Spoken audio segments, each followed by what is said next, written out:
Hoy en Historia de las Naciones, la creación de la República Romana y su consolidación con las guerras púnicas.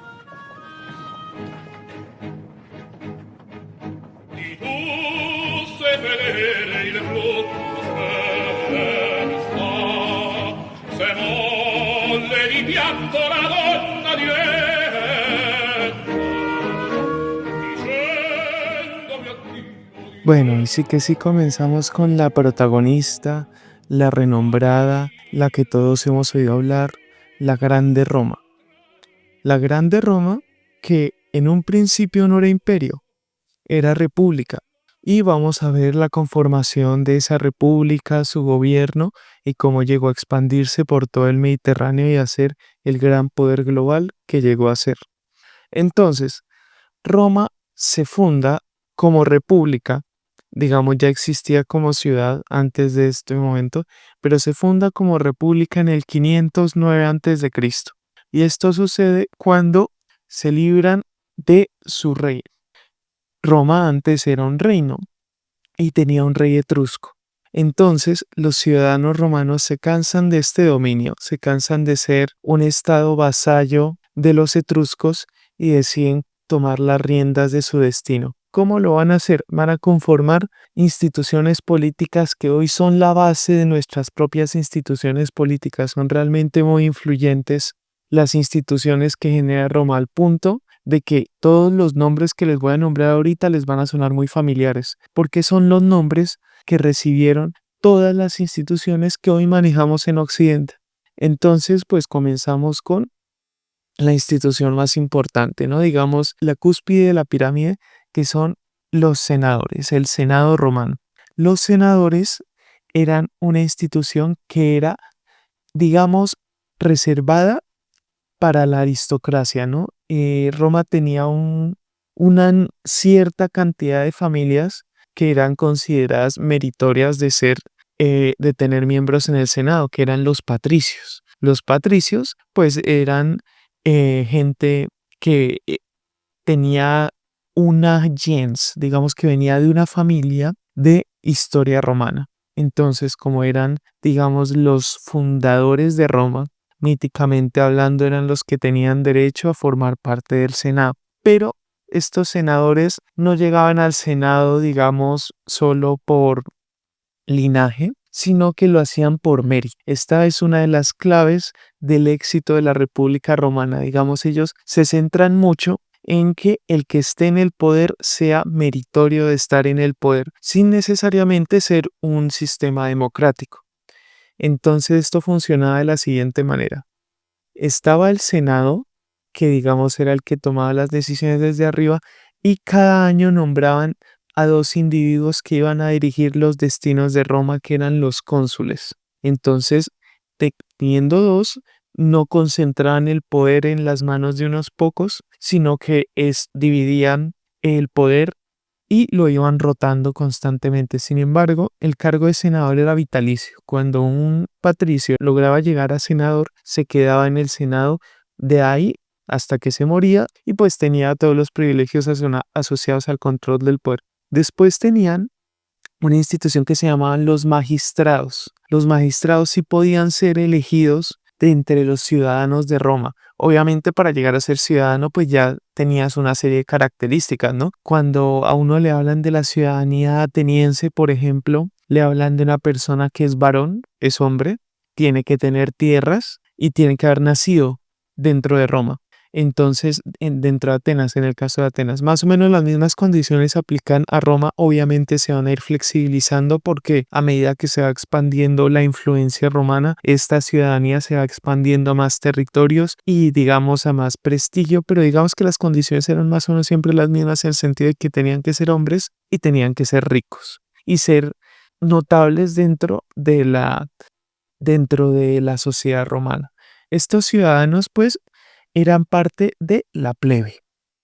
En la plebe, digamos que tenemos dos sectores que tenían unos más privilegios y otros menos privilegios. Los más privilegiados dentro de la plebe, que eran considerados, digamos, el hombre de la casa podía ser considerado ciudadano romano, eran los comerciantes y los artesanos. Evidentemente los comerciantes y los artesanos, pues como tenían digamos, una capacidad de producción más avanzada, podían llegar a amasar fortuna y podían llegar a tener riqueza. Y con esa riqueza podían incluso a formar gens y en algunas generaciones llegar a tener una condición de patricios. Pero esto pues en el inicio estaba reservado solo para los patriarcas de Roma, digamos. Y estaban los menos favorecidos, que eran los campesinos. Los campesinos no eran dueños de sus tierras. Normalmente un campesino lo que era un trabajador para una hacienda, una villa o una granja, se le puede decir, digamos que los romanos le dirían villa, de un patricio. Entonces el trabajo que tenía el campesino era trabajar en la villa del patricio y el patricio pues por eso le pagaría un salario y muy probablemente le daría un lugar para dormir, ¿no? Pues como condición básica de lo que es un trabajo agrario como lo conocemos hoy en día. Entonces tenemos esta sociedad que al tener un carácter meritocrático en sus más altas cúspides, es decir, el que se elegía como cónsul normalmente era una persona que había demostrado tener mucho éxito en la palabra, en la gestión pública o en el ejército, pues generaba una gran proliferación de un sentido que permitía a Roma crecer, avanzar y mejorar la situación para las personas. Entonces, digamos que esta República Romana va a tomar su etimología de dos palabras, res, que en latín significa cosa, y pública, que en latín significa pues del pueblo, de todos, ¿no? En el español, como es, digamos, un dialecto del latín, conservamos muchas raíces, entonces entendemos muy bien de dónde viene la palabra república. Entonces, la república era la cosa pública, la administración que tenían los propios ciudadanos de la ciudad de Roma. Entonces, tenemos también otro elemento que debemos mencionar para comprender la expansión de Roma, ahorita antes de entrar a las guerras púnicas, es que los romanos buscaban para llegar a ser senadores y en última instancia cónsules. El objetivo mayor en Roma no era la acumulación de riqueza, porque la acumulación de riqueza no llevaba a ser recordado eternamente en el ideario romano. Lo que llegaba a ser recordado eternamente y el mayor fin que tenían todos los patricios y los ciudadanos dentro de Roma era la dignitas. La dignitas es un concepto a mí me gusta traducirlo como mérito. Digamos, es como este mérito que tenía la gente le daba el poder de ser recordados, de ser guardados en los archivos históricos, de ser inmortalizados en estatuas y en bajos relieves por toda Roma, de los más importantes personajes de la historia de Roma. Nosotros sabemos cómo lucían porque tenemos sus bustos esculpidos, sus grandes esculturas en mármol que estaban en la mitad de Roma, se han conservado. Entonces, pues era esta dignitas el fin último que tenían todos los senadores de Roma, todos los patricios, incluso los ciudadanos de bajo rango, ¿no?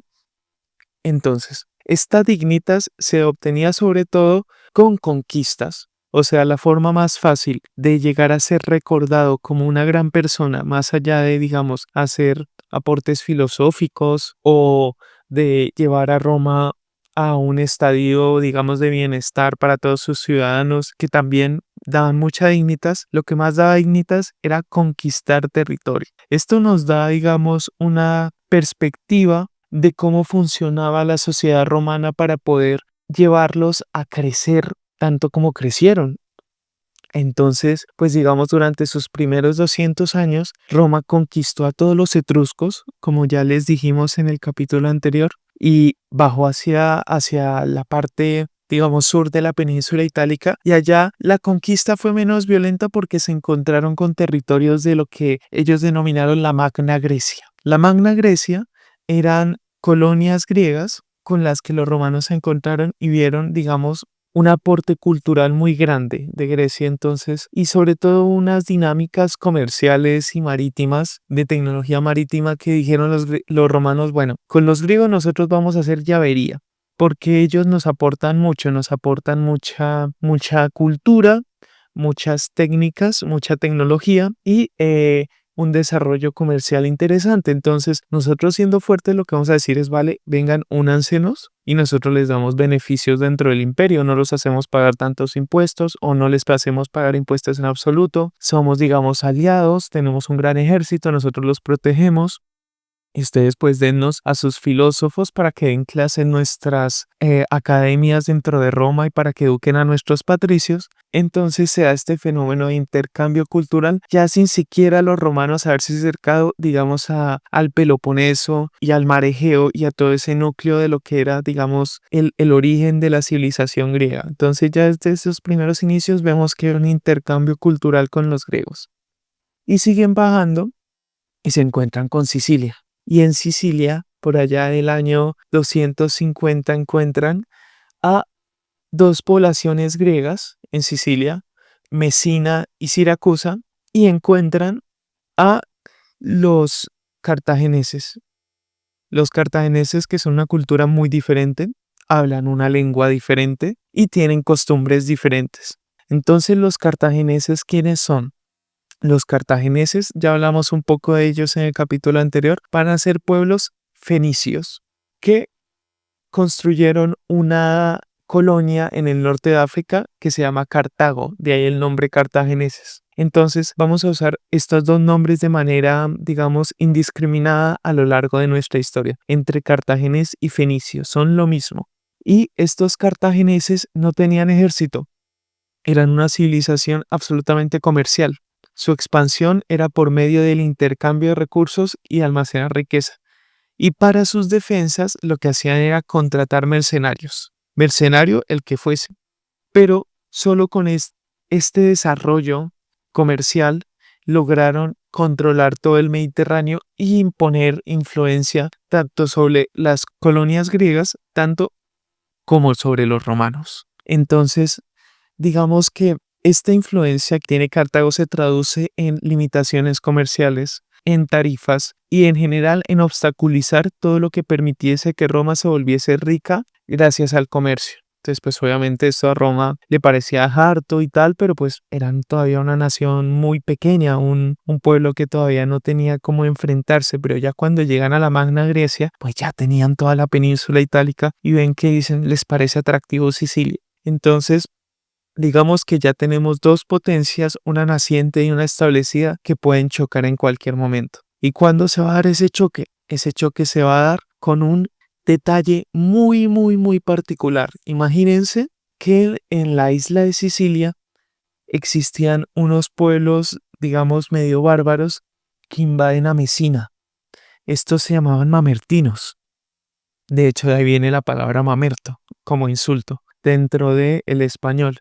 Los mamertinos van a conquistar Mesina y van a verse, digamos, en tablas, o sea, no entienden qué hacer porque eran un pueblo muy chiquito y están en mitad de dos colosos. Entonces, esos colosos que son Cartago, por un lado gigantesca, y el otro coloso que es Siracusa, la ciudad griega de Siracusa. Entonces, ambos los quieren fuera porque es que ellos tenían una alianza, están Mesina, Siracusa y Cartago. Tienen dividida Sicilia, digamos, sin entrar en conflicto todavía. Entonces, pues claro, los mamertinos piden ayuda a los siracusanos para decir, vale, hagámonos aliados, no nos expulsen de acá, digamos, los cartagineses. Entonces ellos dicen, vale, está bien, nosotros podemos llevarnos con ustedes.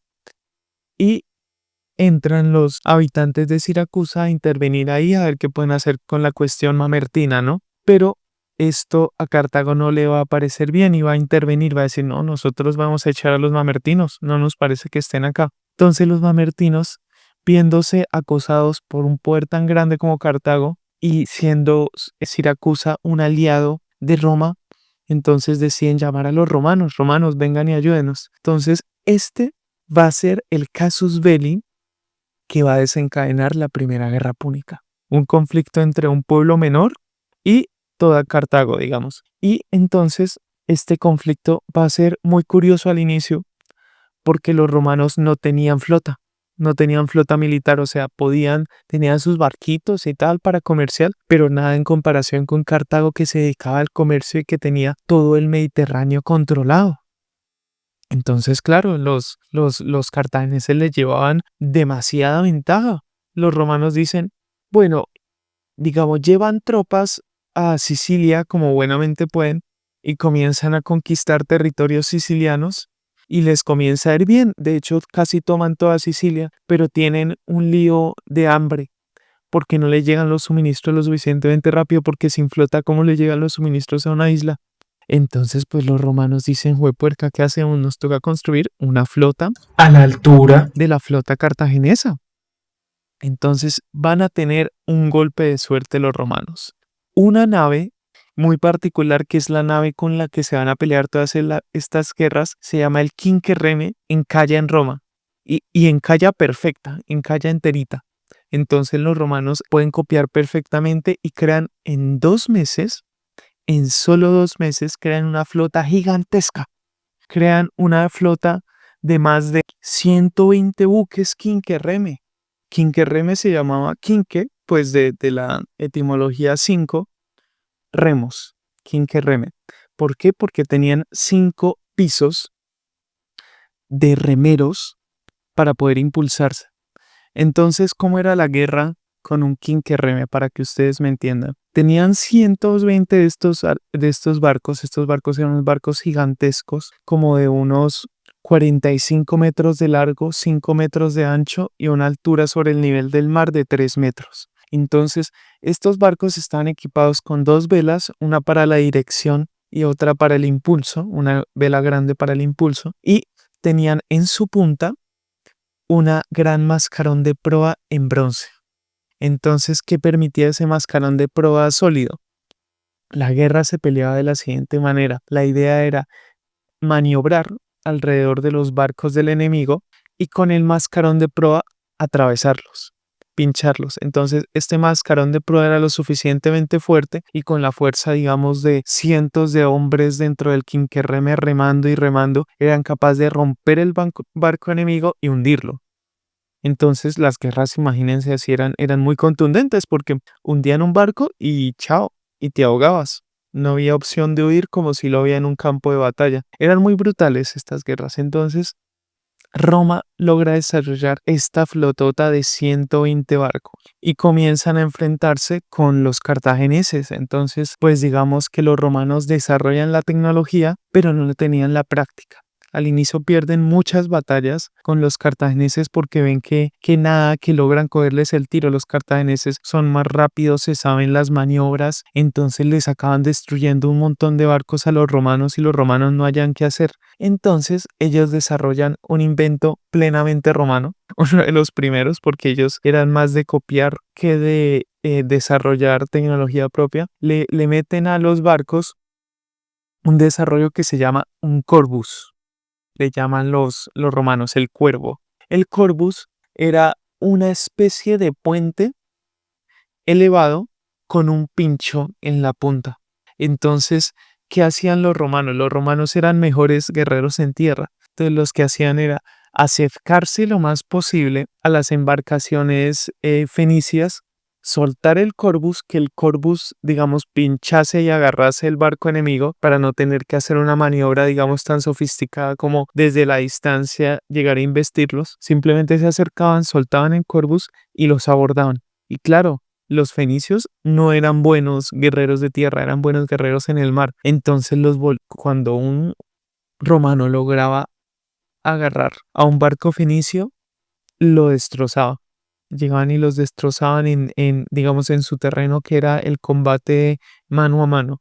Entonces, con eso logran comenzar a ganarles batallas. Y llega una batalla muy importante dentro de esta guerra, que es la batalla de Cabo Ecnomus.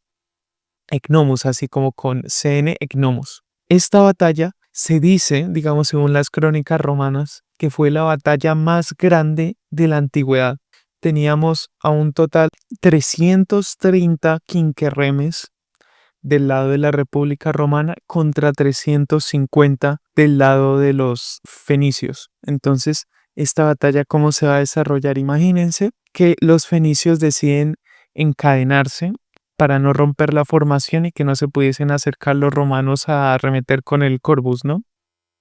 Y los romanos, pues lo que hacen es dividirse en bastantes grupitos y intentar cazar a los barcos fenicios de a grupos para poder dividirlos y con el Corvus ya poder arremeter, digamos, romperle la formación. El caso es que en esta batalla los romanos logran romper la formación fenicia y logran volverlos nada. Logran destrozar 94 barcos de la flota fenicia y ellos solo pierden 24. Entonces dominan los mares en este momento y con esta dominación marítima ya se acercan a territorio fenicio. El territorio de Cartagena, la ciudad de Cartagena estaba en el norte de África, ¿no? Era un territorio al norte de África, pues que tenía un gran control sobre todo por el oriente del Mediterráneo. Todavía no se habían, digamos, explotado las tierras más al occidente y tenían pues todo el control comercial, acceso a mercenarios ilimitado y sobre todo a un aliado poderosísimo que va a ser un gran problema para los romanos en todas las guerras púnicas. Este aliado poderosísimo van a ser los numidios. Los numidios eran un pueblo africano que estaba al sur de Cartago y este pueblo tenía una gran ventaja militar a su favor. Los numidios controlaban la mejor caballería del mundo conocido. Y con esta caballería los cartagineses pues tenían una superioridad de maniobra con respecto a los romanos. Entonces va a pasar que con esta caballería numidia y eh, esto es un elemento muy llamativo de estas guerras, pero realmente no van a ser un factor decisivo en las batallas. Los cartagineses también tenían elefantes de guerra, porque claro, estaban en África y los elefantes se pueden domesticar. Entonces los cartagineses van a contratar mercenarios que tenían entrenados elefantes para llevar a la batalla. Imagínense, usted es un pobre centurión romano con su gladius, su armadura de plaquitas y su escudo grandotote, enfrentándose con su pinchito a un literal monstruo de 5 metros de altura con cuernos. O sea, una cosa absolutamente, digamos, dantesca, ¿no? Enfrentarse un soldadito contra un elefante, ¿no? Pero realmente pues los elefantes son animales, le tienen miedo a los hombres, le tienen miedo a los pinchos, entonces pues no resultaban tan efectivos, funcionaban más como disuasión que como un factor decisivo en el campo de batalla. Entonces los romanos ganan esta batalla y logran desembarcar en tierras africanas y se van acercando a Cartago. Entonces se van acercando y Cartago dice, bueno, vamos a organizar a nuestros mejores mercenarios a ver qué tal nos va, ¿no? Pierden las guerras, pierden las batallas, comienzan a perder las batallas terrestres porque los romanos, si algo eran tesos, eran peleando en tierra. Entonces los cartagineses se comienzan a angustiar, dicen, bueno, nosotros tenemos la ciudad mejor protegida del Mediterráneo, pero juepuerca, si llegan a hacernos un sitio nos van a matar de hambre, porque también dominan los mares. Entonces contratan a uno de los personajes más decisivos de la guerra, que va a ser Janipo. Janipo es un general digamos, del lado de los cartagineses, pero él no es de origen cartaginés. Él es un espartano. Y claro, los espartanos eran los mejores guerreros del Mediterráneo. Esas sí se las sabían todas porque eran entrenados desde niños, los obligaban a tener una infancia muy, muy austera, muy compleja. Entonces eran los mejores guerreros y saben cómo organizar a las tropas cartaginesas para que sean eficientes. Entonces les dicen que estaban peleando en terreno irregular. Entonces les dicen, no, toca pelear en terreno plano porque ustedes tienen elefantes y esos elefantes toca ponerlos al frente y el terreno plano también es fundamental para que la caballería numidia que ustedes tienen sea capaz de enfrentarse bien a los romanos. Entonces este man los organiza bien, este Janipo los logra organizar bien y logran repeler al cónsul que había llegado a invadirlos, que se llama Atilio Régulo, ¿no? Entonces Janipo logra defender efectivamente Cartago y se vuelve muy popular en Cartago. Logra expulsar a los romanos del territorio y logra extender la guerra muchos años más. porque entonces digamos que los romanos no van a ser capaces de tomar territorio cartaginés en este conflicto gracias a Janipo. Realmente Janipo le dio mucha vida a Cartago, porque sin Janipo yo creo que en la primera guerra púnica los romanos hubieran podido perfectamente destruir Cartago y lograr el dominio, o por lo menos cercarla completamente con esa facilidad, pero es Janipo el que le da a Cartago, digamos, esta vida extra de poder reorganizarse y seguir peleando contra los romanos. Entonces Janipo logra expulsar a los romanos de África y la guerra vuelve a quedar en el terreno marítimo, ¿no? Pero los cartagineses ya estaban muy tocados, les habían quitado un montón de barcos, un montón de guerreros y un montón de recursos. ¿Qué va a pasar con Janipo después de que logre expulsar a los romanos de África? Imagínense que los cartagineses, eh, como eran comerciantes, no eran guerreros, no les gustaba darle honores militares a sus grandes generales.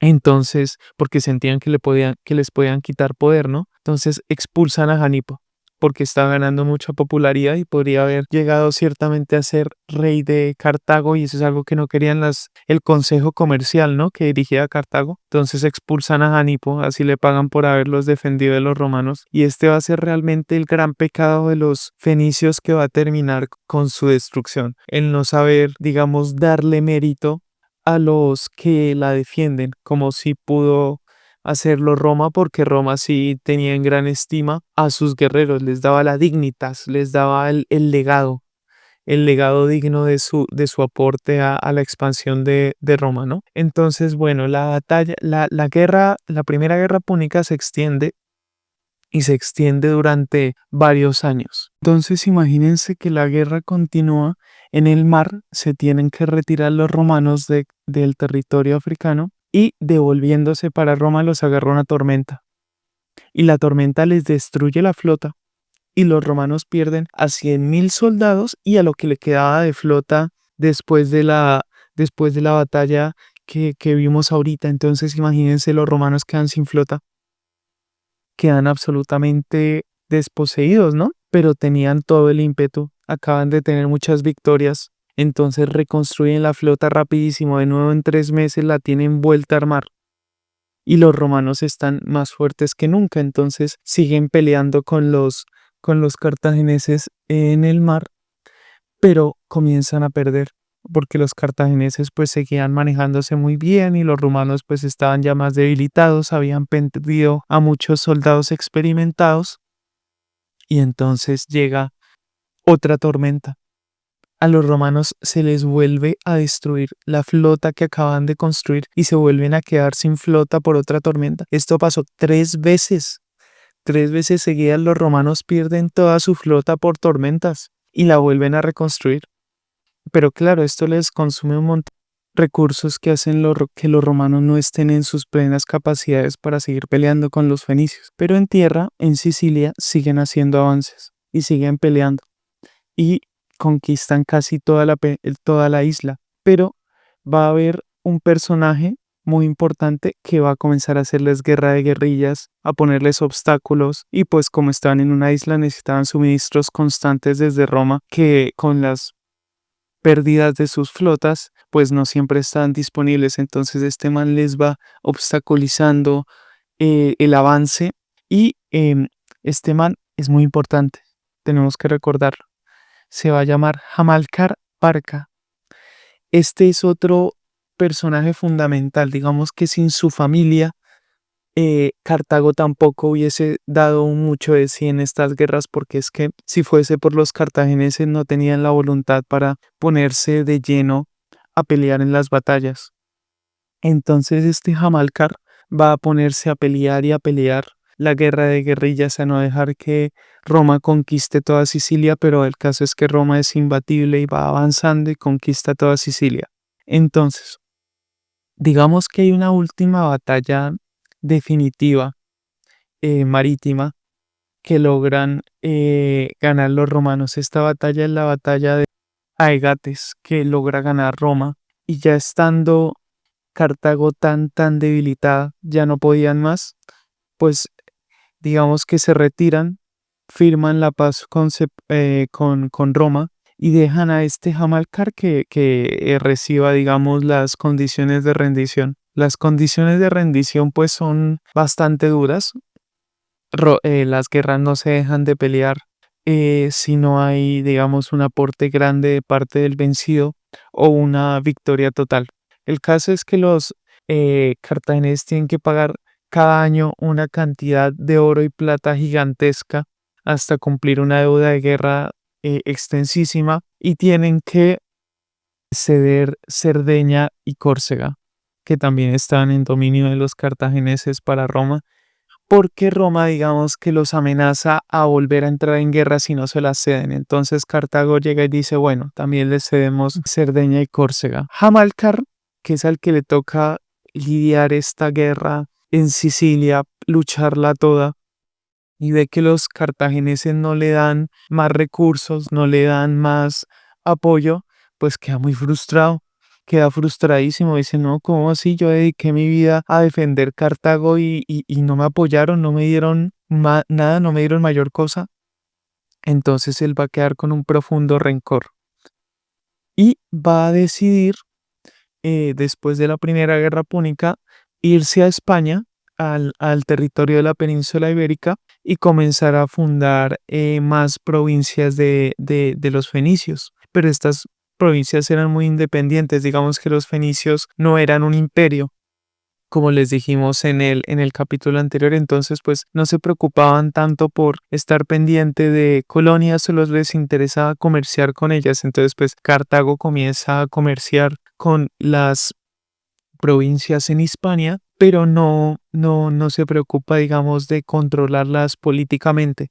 Entonces Hamilcar va a tener mucha libertad para organizar las provincias en Hispania como él decida. Funda una ciudad muy importante que se va a llamar Cartago Nova. Cartago Nova hoy en día es Cartagena. La Cartagena que está en España se llamó inicialmente Cartago Nova y va a ser fundada por Hamilcar Barca. Bueno, esta es la ciudad más importante y ahí se va expandiendo, ¿no? Se va expandiendo por toda la península. En España, imagínense que había minas de plata, comienzan a explotar esas minas de plata y con eso van pagando la deuda a los romanos, ¿no? Entonces, pues, Amalcar, imagínense, se pone la 10, va a Hispania, se pone se pone a sacar recursos y va pagándole la deuda a los cartagineses. Entonces, Amalcar va a ser el aliado definitivo de Cartago, a pesar de que Cartago no le vaya a pagar realmente lo que Amalcar se merecía. Entonces Hamilcar crea este pequeño imperio, va peleando con las tribus íberas, que son pues las que vivían en España antes de que llegaba, porque pues obviamente había gente en España, no es que llegasen a un territorio baldío, había tribus íberas, y va peleando a Hamilcar con todas estas tribus, las va conquistando, va expandiendo el territorio de los fenicios y se encuentra con Roma por arriba. Roma también quería conquistar los territorios de Hispania. Entonces, pues comienza a haber este conflicto entre Roma por el norte, Cartago por el sur, y llegan a un tratado que se llama el Tratado del Ebro. Deciden que del Ebro para el norte es territorio plenamente romano. Solo los romanos tienen control de él. Y del Ebro para el sur es territorio fenicio. Entonces ahí paz y después gloria, ¿no? Llegan a este acuerdo y ya con Fenicia, digamos, Cartago y Cartago Nova fortalecidas, comerciando, pagando su deuda, llegan al fin de la deuda y los romanos comienzan a angustiarse porque dicen, "Uy, porque estos están creciendo, ¿no? Estos se están como fortaleciendo, están como agarrando, digamos, cancha y se encuentran con que tienen que volver a combatir a los fenicios de una manera u otra. Entonces, el casus belli de la Segunda Guerra Púnica va a ser el siguiente. Los romanos se alían con una ciudad que se llama Sirguntum.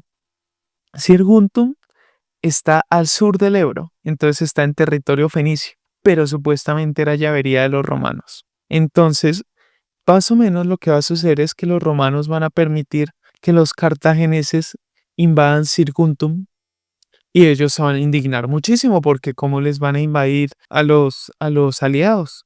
Entonces van a comenzar a pelear con los fenicios por la cuestión de Sirguntum. Entonces, bueno, comienza a ver esta cuestión, comienzan los romanos a pelear como habían peleado antes, ¿no? En el mar contra las flotas fenicias y no van a ver lo que se les va a venir. Imagínense que Hamilcar va a tener un hijo que ha entrenado todo este tiempo en la península ibérica. Ese hijo se va a llamar Hannibal. El famoso Hannibal Barca va a ser uno de los generales más legendarios de la historia. Y lo va a hacer por los siguientes motivos. Vean, pues lo que va a hacer Hannibal. Hannibal va a tomar a sus ejércitos y va a atravesar por territorio inexplorado, por el sur de Francia, de lo que hoy es Francia, que estaba lleno de tribus, digamos, celtas, ¿no? En general, las tribus que no sean civilizadas dentro de Europa van a ser normalmente estas tribus celtas, ¿no? Entonces van a ir pasando por el sur de Francia peleando con estas tribus para llegar a los Alpes.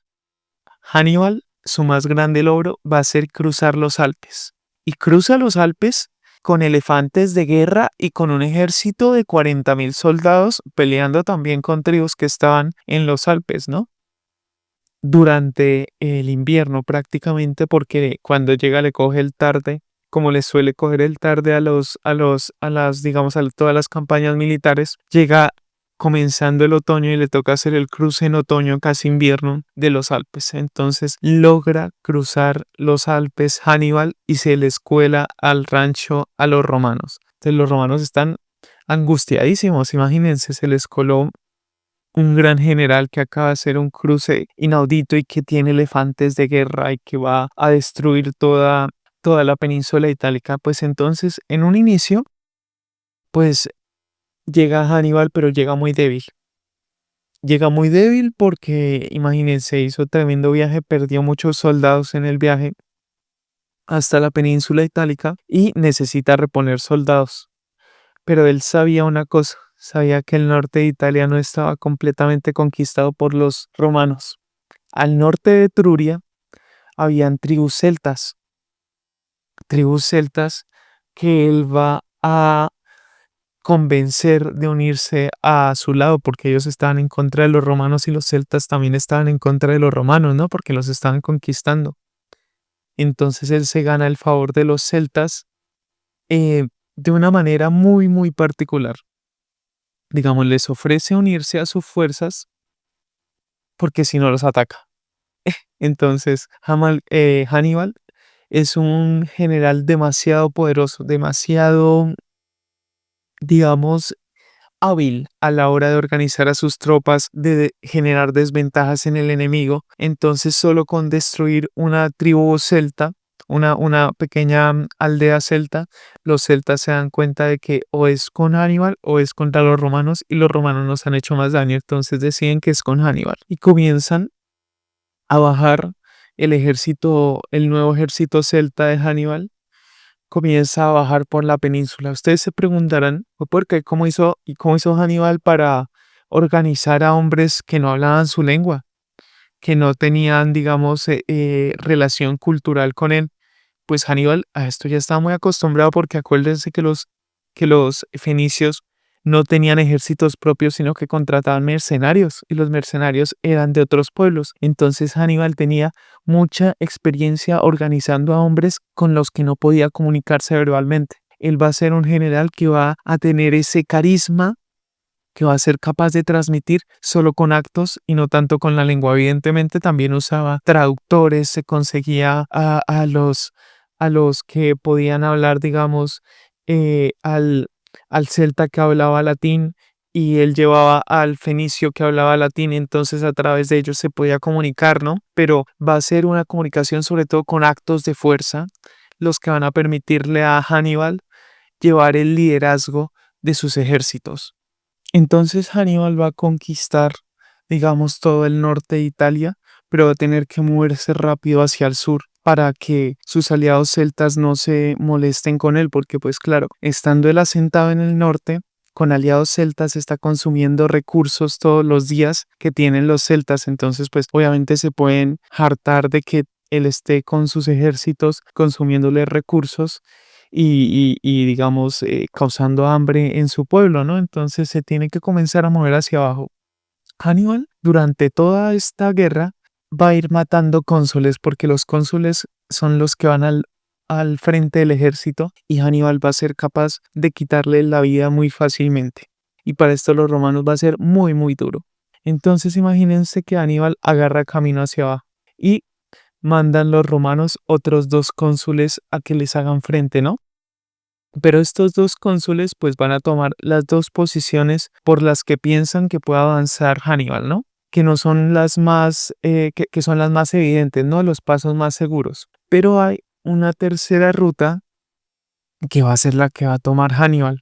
Porque Hannibal, imagínense, ya se había tomado el trabajo de atravesar los Alpes, no voy a tomar la ruta más difícil ahorita. Entonces la ruta más difícil era por unos pantanos que se llaman los pantanos de Arno. Unos pantanos vastísimos por los que tenía que atravesar un ejército de más de 40.000 hombres.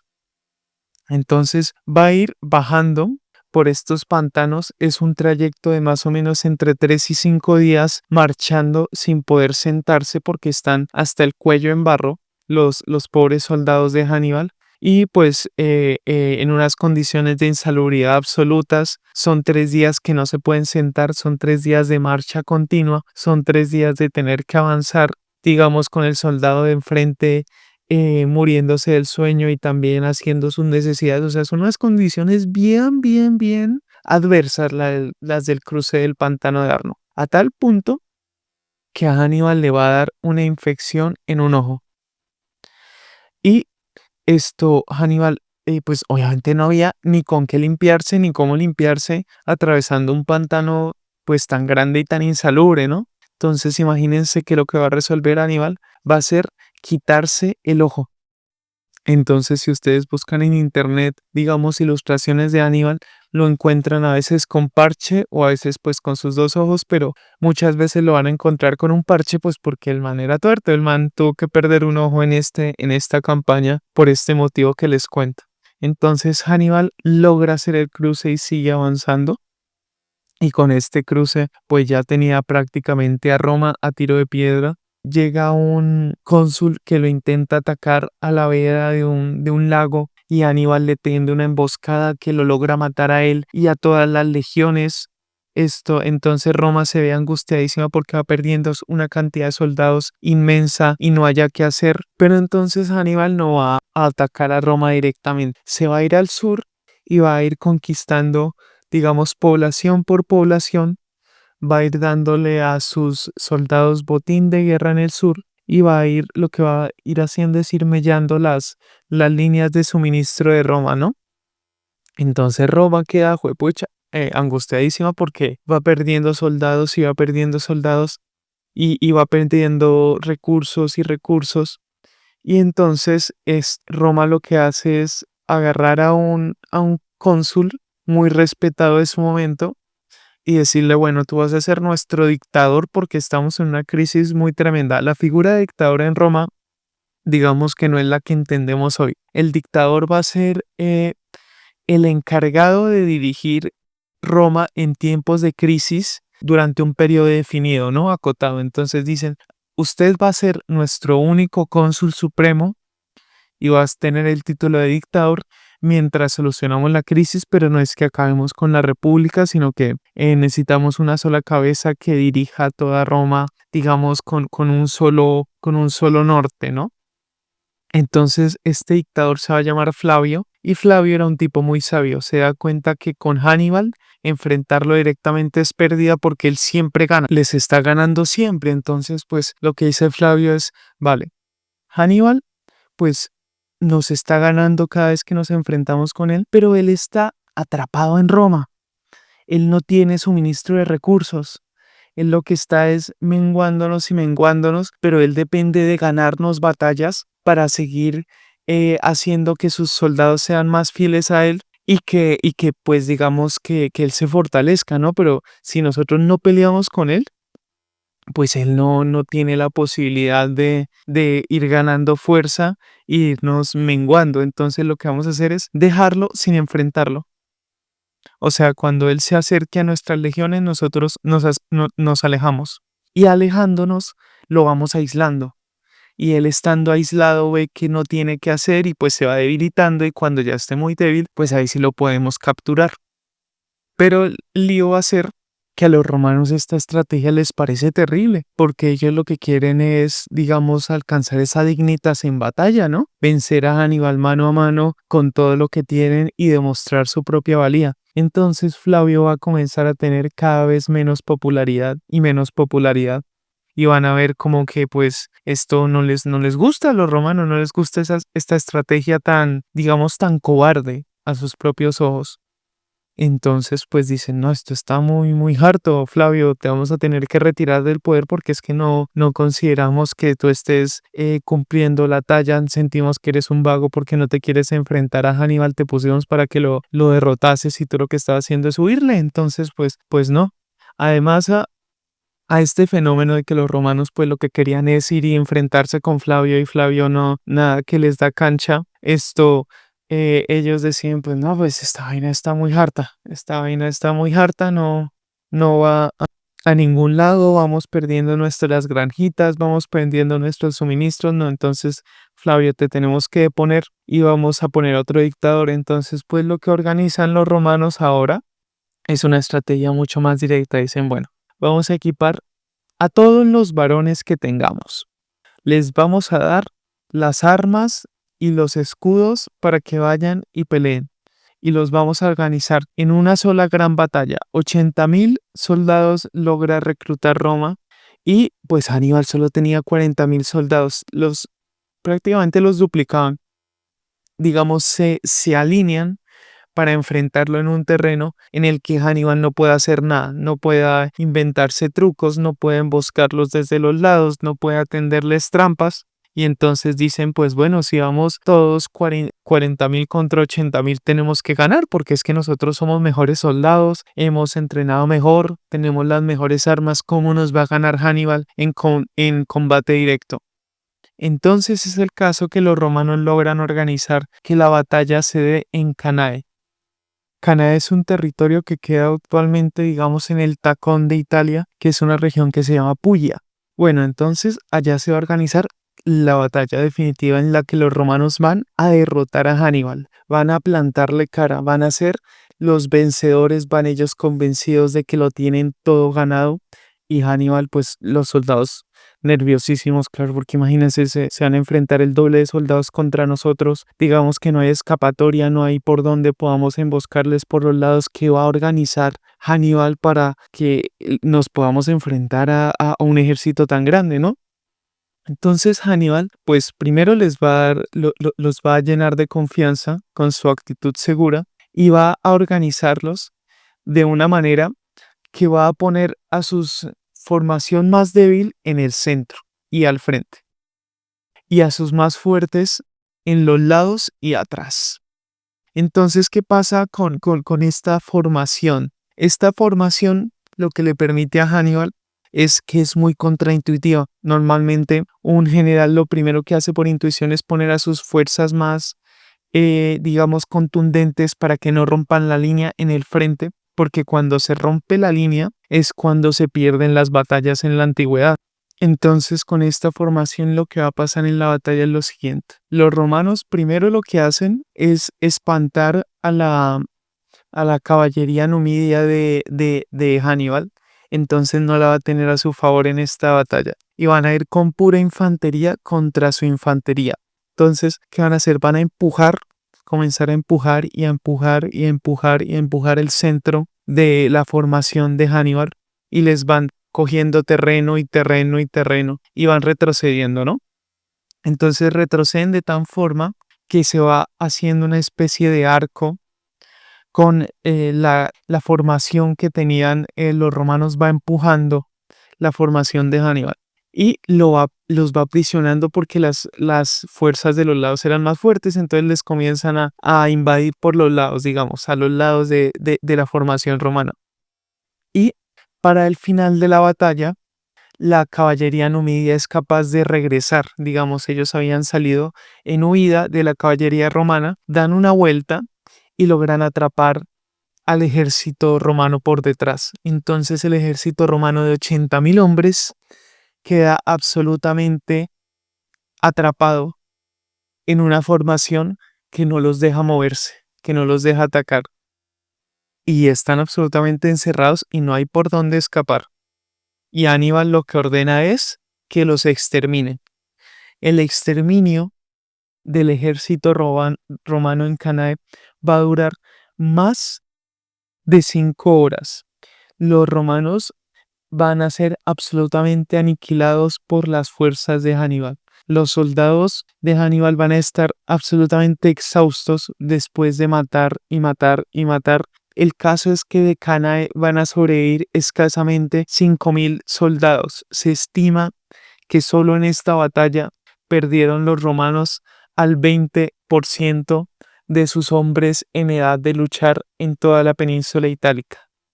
Los romanos quedan vueltos nada, no saben qué hacer con sus vidas, están absolutamente devastados, digamos que pierden todo esperanza por saber qué podían hacer, porque es que juepuerca, pierden a todos, pierden absolutamente todos, lo pierden todo. Entonces lo que dicen, no, ya Hannibal va a llegar y va a invadir Roma y vamos a estar acá y no vamos a poder hacerle frente porque es que nos quedamos sin hombres. Qué situación tan desfavorable. O sea, realmente los romanos ahí estuvieron a punto de terminar, como quien dice. Pero Hannibal va a hacer mal sus cálculos. Él hasta ahora había entendido perfectamente el carácter romano, pero hay algo que Hannibal no va a entender, y es que los romanos nunca se rinden. Él no vivió la Primera Guerra Púnica y no vio cómo los romanos nunca se rendían, se lo tuvo que contar solo su papá. Pero él va a ver que los romanos nunca se rinden y no va a entender este pedacito. Entonces, ¿qué va a pasar? Lo que va a hacer Hannibal es comenzar a tomar posesión del sur de Italia, ¿no? Digamos, a cortar todas las todas las vías de suministro a Roma y hacer que se debiliten, asumiendo que con esto va a lograr que se rindan, como Fenicia se rindió en la Primera Guerra Púnica, porque es que era lo lógico. Lo lógico era decirle, vale, Aníbal, vamos a cederte territorios, vamos a firmar un tratado de rendición y vamos a pagar tributo porque es que ya no podemos más, ya hemos perdido demasiados hombres. Pero los romanos no van a hacer esto, van a reorganizarse. Entonces van a volver a poner a Flavio en el poder y van a decir, vale, ¿qué podemos hacer para enfrentarnos a Hannibal? Porque es que esta situación ha sido muy, muy, muy desventajosa para nosotros y no hayamos qué hacer. Entonces van a ver la situación y van a darse cuenta de que mientras sucedía todo esto en la península itálica, en los territorios periféricos de Roma, sí había ganado Roma a Cartago, porque Hannibal era, digamos, el general más competente de Cartago, pero por fuera, enfrentándose a otros generales, Roma era la que salía victoriosa. Entonces van a ver este panorama y van a decir, bueno, nosotros tenemos esto más o menos controlado. Imagínense que mientras tanto, en Hispania va a ir ascendiendo otro general que esto va a ver las estrategias de Hannibal y las va a imitar. Este general se llama Scipio o Escipión. Y Escipión va mirando, bueno, les vamos cogiendo a los terreno a los fenicios acá en Hispania, les vamos cortando las líneas de suministro a Hannibal, porque entonces evitamos que barcos salgan de Hispania a abastecerlos por el sur de Italia y vamos tomando control de la situación acá en Hispania y él va a ser capaz de en una sola noche conquistar Cartago Nova. Él se va a colar dentro de las murallas, va a abrir las puertas y va a ser capaz de conquistarle la capital de Hispania a Hannibal. Entonces, mientras tanto, Escipión logra conquistar toda Hispania para los romanos. Después de conquistar Cartago Nova, toma control de toda Hispania. Y mientras tanto, en Italia, los romanos van a comenzar a hacerle la siguiente jugada a Hannibal. Hannibal va a tomar control de las poblaciones que estaban al sur de Italia, pero evidentemente Hannibal no era capaz de defenderlas a todas a la vez porque él estaba solo en un sitio. Entonces, donde no estuviese Hannibal, los romanos van a atacar y van a conquistar esas poblaciones. Y entonces Hannibal llega a defenderlos y se pone a pelear con los romanos y logra retomar control, pero entonces le van quitando otra. Entonces ponen a Hannibal a saltar de un lado a otro, de población a población, intentando mantener control de lo que había conquistado al sur de Italia. Y Hannibal va a decir, juepuerca, yo ya estoy acá perdiendo, voy a intentar conquistar Roma, ¿no? Entonces sube a Roma, pero entre esto y la batalla de Canas ya habían pasado 5 años. Hannibal se deja coger la noche porque no atacó justo después de la batalla de Cannae, asumiendo que los romanos iban a rendirse automáticamente y nada que se rendían. Entonces dice, juepuerca, mi estrategia falló, voy a atacar Roma ahorita. Y los romanos, pues claro, dicen, juepuerca, ya se vino Hannibal, ahora sí nos cogió. Pero Hannibal también era una de sus jugadas, digamos, atacar a Roma para que los romanos perdiesen dominio y hacer que todas sus tropas fueran a defender a Roma y lograr establecer más dominio sobre el sur de Italia. Pero los romanos no caen en esta provocación, no desplazan sus tropas a defender a Roma y Hannibal no ataca Roma tampoco. Entonces, pues ahí perdió, digamos, terreno Hannibal en el sur y no ataca Roma y no hace, digamos, su golpe decisivo. Entonces es por esta indecisión que va a suceder algo. Los romanos van a equipar a Scipio, a Escipión, perdón, digamos, en español se le dice Escipión, digamos que en inglés le llaman Scipio. Esto van a equipar a Escipión y lo van a enviar a Cartago. Lo van a enviar a Cartago y él va pues a agarrar sus flotas, a atacar Cartago y la va a acercar. Entonces los cartagineses dicen, no, no pueden hacernos esto, o sea, estamos en muchos aprietos, tenemos que llamar a Hannibal para que nos ayude. Y llaman a Hannibal. Entonces Hannibal va a decir, carajo, voy a tener que desproteger el sur sin mí va a ser completamente conquistado por los romanos y vamos a perder todo lo que hemos ganado. Pero Hannibal, pues obviamente no podía dejar que le conquistasen Cartago, entonces tiene que irse del sur, desproteger el sur e ir a proteger Cartago. Entonces se va a encontrar con Escipión y Escipión y Hannibal se van a enfrentar en una última batalla decisiva. Esta va a ser la batalla de Sama. En la batalla de Sama, Hannibal, perdón, va a tener superioridad numérica, va a tener el beneficio de estar en su propia casa y va a tener, digamos, todos los beneficios que no va a tener Escipión en su territorio. Entonces tenemos una situación opuesta a la de Canas con sus diferencias, ¿no? El número de combatientes estaba más equilibrado, no era tanta la superioridad fenicia en esta batalla como lo era la superioridad romana en Canas, pero igual va a haber esta situación entre Hannibal y Escipión. Escipión pues era un buen general, pero pues no se presuponía que fuese tan bueno como Hannibal. Hannibal era a este punto ya uno de los mejores generales de la historia, era legendario ya para este punto, entonces se va a dar la batalla. En la batalla, digamos que Hannibal manda primero en la vanguardia a sus elefantes de guerra y Escipión organiza a sus legiones de tal manera que deja grandes carriles disponibles entre, digamos, bloques de soldados y bloques de soldados para que los elefantes elijan en vez de enfrentarse con una formación cerrada, elijan irse por los caminos y no ataquen a los soldados. Entonces esta estrategia muestra ser exitosa. Y después comienza a atacar a los soldados fenicios. La formación está muy igualada, pero Escipión había desarrollado la misma estrategia que Hannibal había usado en Italia.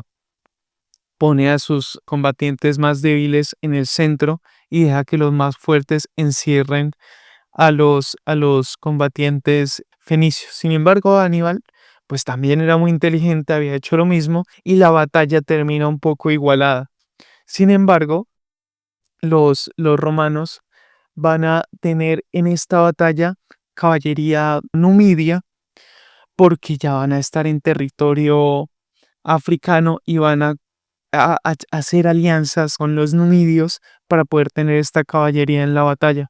Entonces es la caballería numidia la que va a decidir esta batalla. Va a ser decisiva en favor de los romanos y los romanos van a poder con esta ventaja decisiva vencer definitivamente a Hannibal. Entonces es con esta victoria en la batalla de Sama que Escipión logra conquistar definitivamente el fin de la guerra. No se van a meter a conquistar Cartago porque ya el desgaste romano ha sido muy grande y los cartagineses pues van a rendirse, van a aceptar las condiciones de victoria de Roma y van a dejar este conflicto de lado pues con unas condiciones muy favorables. Les van a poner obviamente reparaciones de guerra a los cartagineses, les van a decir, bueno, páguennos una cantidad de recursos gigantesco, pierdan los territorios que perdieron, ya no tienen acceso a Hispania y les van a poner una condición adicional muy decisiva, que va a hacer que Cartago no va a poder entrar en guerra a menos que Roma los autorice a entrar en guerra, incluso en guerras defensivas. Esta va a ser la condición del tratado más penosa para Cartago porque va a dejarla indefensa a lo que le pueda pasar, no solo por Roma, sino por cualquier otro ejército. Entonces Cartago va a quedar, digamos, muy debilitada, ya no va a ser una amenaza real para el poder romano y pues así se va a quedar la Segunda Guerra Púnica. Lo que va a pasar con Hannibal es que, pues bueno, él no muere en la batalla de Sama, él se va a retirar de Cartago porque pues va a quedar profundamente desilusionado con lo que Cartago ha hecho para ganar la batalla. Realmente toda la guerra la peleó Hannibal y él realmente organizó todo el conflicto para que Cartago no presentase un apoyo significativo para él. Entonces pues se va a retirar a la parte asiática, cerca a Grecia, del imperio cartaginés, y va a ser, pues bueno, invitado de honor, asesor militar hasta el fin de sus días. Va a tener un último encuentro con Escipión, en el que pues van a saludarse, digamos, tener un encuentro muy, muy formal entre los dos. Y al final de su vida va a suicidarse con veneno y va a decir, pues bueno, ya representa una amenaza para Roma inmensa. Roma obviamente le va a buscar para intentar acabar con el miedo que representaba Hannibal para todos los romanos, pero pues bueno, Hannibal nunca se va a dejar atrapar. Con este suicidio a sus 64 años va a morir. Entonces hasta ahí llegó el legado de Hannibal como amenaza para los romanos y para Roma, y Cartago va a quedar realmente en una situación muy desventajosa, pero seguía existiendo y para los romanos va a representar siempre un miedo latente porque es que Hannibal les va a haber hecho mucho daño. Los romanos quedaron profundamente traumatizados con el poder de Cartago y con lo que llegó a hacerles, los destrozos que les llegó a hacer en su casa, en su territorio. Entonces pues quedaron profundamente dolidos con esa pérdida y esa pérdida y ese miedo va a ser capitalizado por un senador romano llamado Catón. Catón va a ser, digamos, el que va a terminar todos sus discursos independientemente del tema con y Cartago debe ser destruida. Ese era su lema, ¿no? Siempre estaba insistente con el tema de que Cartago debe ser destruida. Entonces va a ser esta influencia de Catón sobre el Senado romano la que va a mantener viva el miedo de los romanos hacia la ciudad. Y entonces es por esta influencia de Catón, por el miedo que siguen teniendo los romanos con Cartago, que se va a dar la tercera guerra púnica, ya 100 años después de la anterior, con, digamos, todos los traumas abiertos, pero realmente ningún miedo real que puedan tener los romanos, porque es que Cartago ya era un estado absolutamente vasallo de Roma, no tenían ningún poder real, no tenían ejército porque nunca quisieron tenerlo. Ellos lo que tenían era dinero para contratar a mercenarios. Entonces, Cartago no representaba en términos reales ningún miedo, pero va a suceder un fenómeno y es que Cartago sigue siendo económicamente rentable, sigue pudiendo pagar las deudas a Roma y termina de pagar las deudas. Sin embargo, Numidia, el reino del que hemos hablado, que tenía la caballería poderosa, va a intentar ir atacando y atacando a Cartago por el sur. Y Cartago no se podía defender porque no podía entrar en guerra a menos que tuviese autorización romana, hasta que se cansan de no poder defenderse, entonces mandan un general que se va a llamar Asdrúbal. Asdrúbal va a ser el protagonista, digamos, del lado fenicio en esta última guerra púnica. Va a ir a defender a Cartago contra los numidios y evidentemente no solo va a perder, porque es que tenían muchas menos fuerzas los cartagineses para este punto, sino que va a despertar la ira de Roma y Roma ya va a equiparse con todas sus fuerzas y va a ir a acabar definitivamente con Cartago. Esta va a ser una pelea de Toche con Guayaba, va a ser un final de la existencia de Cartago muy, muy, muy penosa. Van a mandar al nieto de Escipión el africano, el de la guerra anterior, que recibió el título de africano, digamos, por ganarle a Hannibal en la batalla de Sama. Van a enviar a su nieto, bueno, un nieto por adopción, porque no era, digamos, descendiente directo de Escipión, sino que va a ser adoptado por su familia y lo envían como general para enfrentarse a Cartago. El cuento es, resumidamente, que Asdrúbal pues va a defender a Cartago con todo lo que tenga hasta sus últimas consecuencias, digamos. Escipión va a intentar ingresar a sus ejércitos a Cartago de la misma manera que su abuelo había hecho en Cartago Nova por la noche. Va a efectivamente lograr infiltrarse dentro de la ciudad, pero no va a ser capaz de abrir las puertas para que puedan entrar sus otros soldados a controlar toda la ciudad. Ese primer acercamiento fue fallido. Entonces Cartago se va a resistir por el lado terrestre. Por el lado marítimo, porque Cartago pues era una ciudad costera, van a tener batallas navales que van a perder y van a dejar a descubierto el acceso naval al puerto de Cartago, y va a ser por el puerto de Cartago y que van a terminar de debilitar las defensas cartaginesas y van a entrar fuerzas terrestres por fin a Cartago. Asdrúbal, el pobre Asdrúbal, pues se va a rendir, ya derrotados toda la ciudad, derrotados todos los ejércitos. Su esposa y sus hijos van a sentirse profundamente abandonados por esta cobardía de su protector, de su padre y de su esposo, y van a suicidarse arrojándose a las llamas. Asdrúbal pues va a ser capturado y no va a ser ejecutado. Escipión le tuvo piedad y lo va a dejar vivir con la desgracia. Y pues bueno, eh, el final de Cartago es muy, muy poético, muy, muy nombrado en toda la historia romana. Está la poética de: al ver las llamas de Cartago, se preguntan los romanos si esto mismo les va a pasar a Roma. Por el miedo al resurgir de Cartago, aniquilan definitivamente todo resquicio de la ciudad, queman todos sus edificios, matan a todos sus habitantes, solo conservan a 50.000 cartagineses como esclavos, acaban definitivamente con la civilización fenicia en ese punto y para siempre. Y después está la leyenda de que echaron sal sobre los campos de Cartago para que no volviese a crecer nada nunca en esa tierra. Entonces esta es la aniquilación total y definitiva del pueblo cartaginés y la consolidación absoluta de Roma como la potencia del Mediterráneo.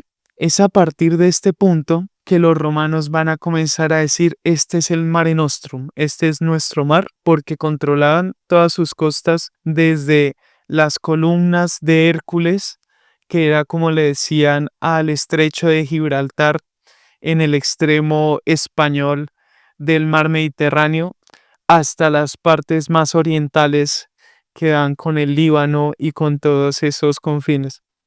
En términos reales, pues seguían existiendo las dinastías ptolomeicas en Egipto, pero como la dinastía ptolomeica era un dominio griego, era heredero de las conquistas de Alejandro Magno, pues los romanos lo veían era como un aliado, como ya dijimos en el inicio de este podcast, porque lo que hacían era una alianza comercial y un intercambio filosófico con los dominios griegos antes que conquistarlos por la fuerza. Cuando tocaba conquistarlos por la fuerza, es decir, cuando había resistencia, los romanos no tenían ningún reparo en invadirlos militarmente, pero siempre que se pudiese, cuando se encontraban con los griegos, lo que hacían era aliarse y decir, bueno, hagan parte de nuestro imperio y disfruten de la protección que ofrece el poder romano.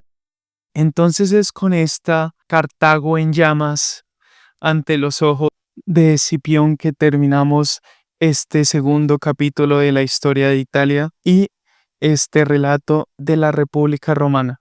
Les agradezco mucho por escucharme, les deseo un feliz día, tarde o noche y nos veremos en el siguiente capítulo de la historia de Italia con el fenómeno de Julio César y el fin de la República.